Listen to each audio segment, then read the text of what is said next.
how do I assure access versus assume access? If you're counting on volunteerism, which is alive and well, that's assuming that you're going to get access. If you've got a coronet in 4 months, and you've got an expectation of 6 tankers you need, you're assuming you're going to get volunteerism for that. We need to understand the authorities so we can assure that access going forward. And we've been on a deliberate campaign, or education campaign for my senior staff with targets squarely on the glass doors in the Pentagon, the combatant commanders and the MAGCOM commanders to understand the authorities of access. And we've been relatively successful. So when we look at how do we support the combatant commands right now, from an optimization perspective, I'd argue that we're relatively optimized as it is. We do reserve component periods in terms of providing forces to those combatant commands. But also, we do severability, and we've done severability from a unit of action for decades. So just picture an average drill weekend. 100% of our force falls in on a base. They go home on Sunday night, and then that base severs and manages itself on only 25% of the force for the next 28 days. We've been doing severability for decades. It's in our DNA. But what we need to do is we need to understand those authorities I referenced in terms of how we can assure that access. First and foremost, we need to ensure that the planners, whether it's O-plans or exercises, the planners understand authorities and program those accordingly.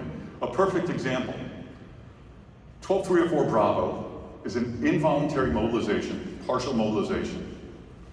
If we start normalizing the use of this and the planning of this, it solves a lot of problems. We know that in 4 years we're going to have a detachment of C-17s at Andrews doing presidential election support. We know we've got coronets every year. We know we're going to have certification exercises. If we program for it, we have predictability and stability on the behalf of the receiver, the user, in this case a command. We've got predictability and stability on behalf of the reserve unit, knowing that in 2-3 years we're going to go do that. We've got predictability and stability on behalf of the employer and their family that they know they're going to be gone for that portion. The beauty of 12304 Bravo is it comes with MPA, but it comes with a tail. It comes with travel and per diem. That's the biggest nut to crack when we're trying to do exercises in places like the Pacific. To have that gets us there. So let's give an example of how we've utilized in the last year authorities. An excellent example.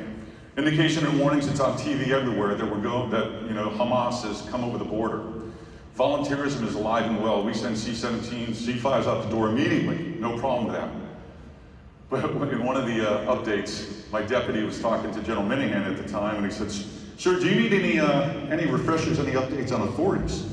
At which point he said, "Healy beats me over the head with authorities every time I see him. I understand the authorities." And he was accurate, I do. In this case, he asked, "What's next?" I said, "Sir, if you need more, my recommendation is we mobilize." We mobilize using 12302. 12302 is a mobilization of reserve forces for a declared national emergency. In this case, counterterror, which was an ongoing, for decades now, we've been doing counterterror mobilization. I recommended that, and we went forth and we did that. The beauty of this mobilization authority as well is it's been delegated from the Secretary of Defense to the Secretary of the Air Force. So that makes it a lot easier to get it done. So while AMC and their wonderful mobilization cell was working on that, I brought in our units, and I had the airplanes get ready, and I had the manpower get ready, and by the time that order was signed, they were out the door well inside 72-hour call-out, which is what we're signed up for. They went out, they hit the road, they set the theater, and what they allowed the active duty to do is come back, reset, and be poised in case Iran started kicking anything off as well at that time, which they didn't. So then, the beauty of this was, we followed it up. General Minihan asked me, he said, "Hey, what's the difference between the volunteers that went out versus the involved that went out?" I said, "Well, it largely gets with entitlements associated with job protection in case the worst could happen, and employers." He said, "Well, is there a way to get around that?" And I said, "Well, we could do an exception to policy." Who's the waiver authority for that? I was like, "It happens to be staff MR. 6 doors down the hallway from me in the Pentagon." So we put a package together for exception to policy to give those same entitlements to the volunteers. We submitted on a Tuesday. It was about Wednesday at noon, and I got an update that they hadn't signed it yet. So I walked down the hallway unannounced, going to SAFMR, Mr. Wagner's office. I said, hey, I was wondering if Mr. Wagner had any questions regarding the exception policy. Oh no, he's looking at it right now. Is he in? Yes, sir. He'll get back to you. And I was like, I'll wait. Nobody, it doesn't matter who you are. It doesn't matter if you're a honorable or whatever. Nobody wants a general officer waiting in their waiting room. So he signed it like almost within 20 minutes, and we had the exception of policy. This was graduate level understanding on behalf of AMC of the authorities and how to access the reserve. This was fantastic. This is so good that I've taught it to my children who aren't in the military. I'm going to teach it to their children as well when they ever get married someday. I've also got some draft artwork for a tattoo that I'm thinking about as well. So the thing we need to agree about though with access is if we go from a great power competition to a great power conflict, we need to understand and accept the fact that the rotational forces currently in theater are not adequate timeliness and size-wise to the task, and we've shown that during exercises.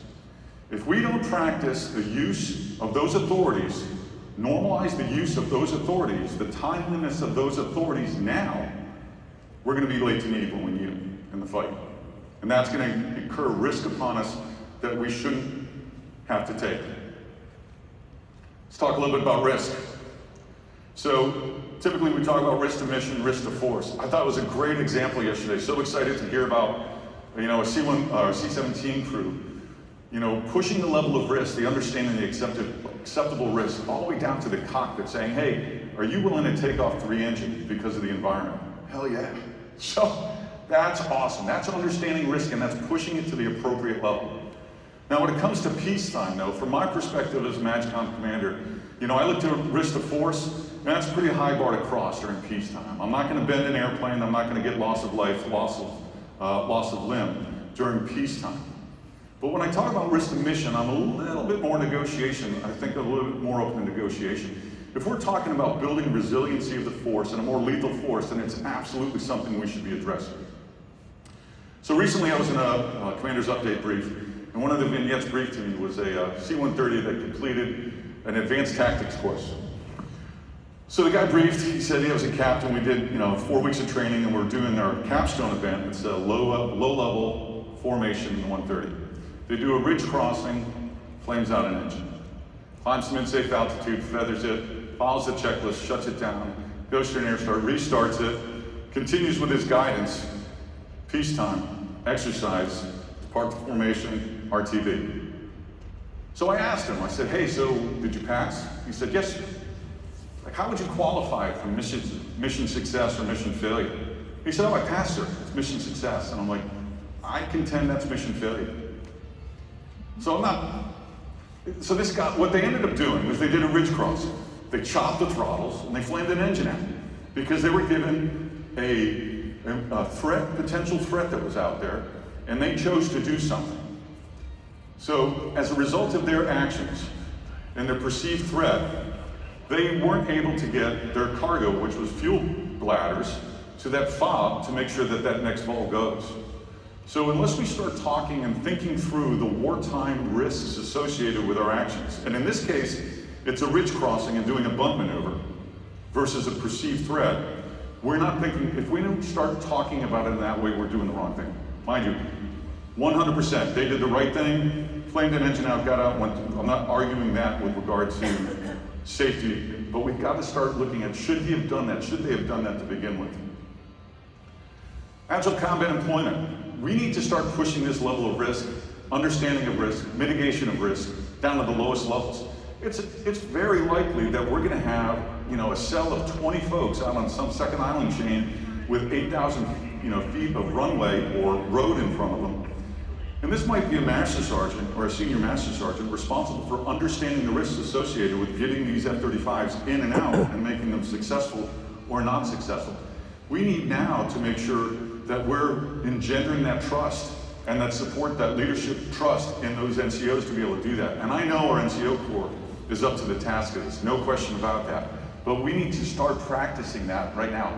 So another interesting part about this kind of thought and risk, I was at the Global Air and Space Chiefs Conference in London back in July, sitting next